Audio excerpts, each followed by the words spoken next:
Mr. Secretary, since the financial crisis, consumer debt burdens have been a major factor holding back our economy, and high levels of mortgage and other debt have caused consumers to defer expenses, cut back on other spending, which has led businesses to reduce investments and create fewer jobs, feeding a cycle that has been difficult to escape and, from my view, slowing our recovery.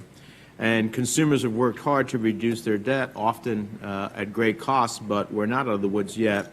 Nationwide, we've got more than 6 million homes still have underwater mortgages, including more than 14% of homes in my home state of New Jersey, and another 10 million have less than 20% equity. Do you agree that stronger consumer balance sheets would reduce risk in the financial system, both directly and by promoting stronger and broader-based economic growth?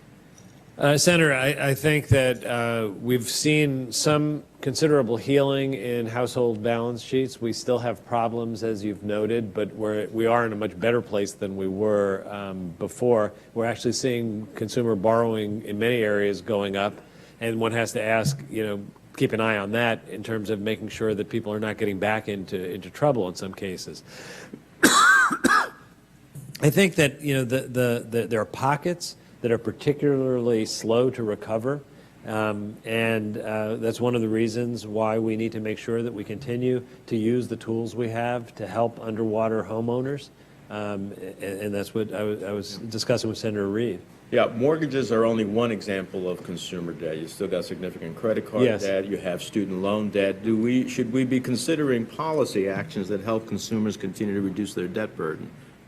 Well, I think we have taken a lot of policy actions. I'm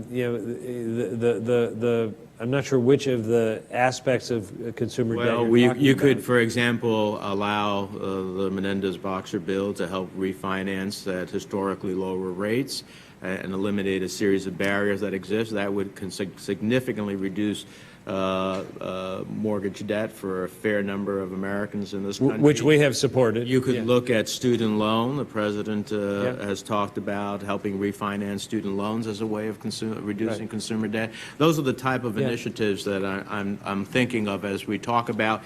If you can reduce the debt burden, then you have greater spending capacity, which creates a ripple effect in the economy. There's no doubt when we were discussing the issue of student loan debt in particular a few moments ago, I do believe there's a macroeconomic significance to people being highly constrained by indebtedness. If you don't feel you can start a new household, then you're not buying a home or renting a home, and you're not engaging in all of the consumer transactions that we all know go into starting a new household. That has an effect on the economy. If you look at the recovery to date, the area where it's really been the most behind is construction and housing. And I don't think it's unrelated to consumer indebtedness. It's more than that. I think that there's a question of confidence, and people took a hard hit from the recession, and feeling comfortable to go out on their own is more than just a question of do they have a job today. So I don't think it's just that one issue, but I do think it's part of it. Mm-hmm. Let me ask you to turn your attention to something else that I have concerns with, and that is Treasury's implementation of Section 908 of the Affordable Care Act, which imposes an annual fee on manufacturers or importers of prescription drugs.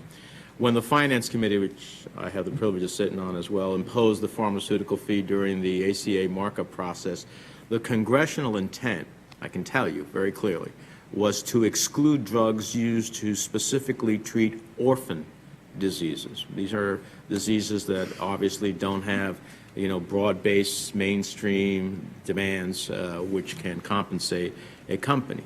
But I continue to be concerned that the Department's current interpretation of this provision, as expressed in its temporary branded prescription drug fee regulation, would create disparate treatment between FDA-designated orphan drugs by requiring that the exemption from the pharmaceutical fee be contingent only upon receipt of the orphan drug tax credit for that particular product. The orphan exemption from the pharmaceutical fee would logically be based on a drug's designation as an orphan drug and not just its tax status.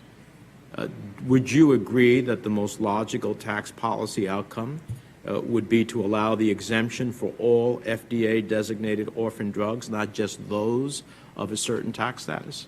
Senator, I'm happy to take a careful look at the orphan drug issue. Here's my problem. Every time you tell me you're going to take a careful look, I never hear back.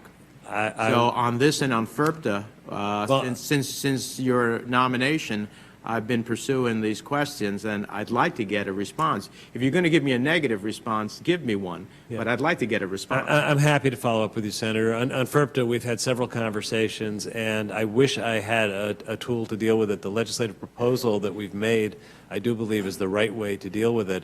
If you have other ideas about the administrative options, we can have a conversation about that as well. Thank you, Mr. Chairman.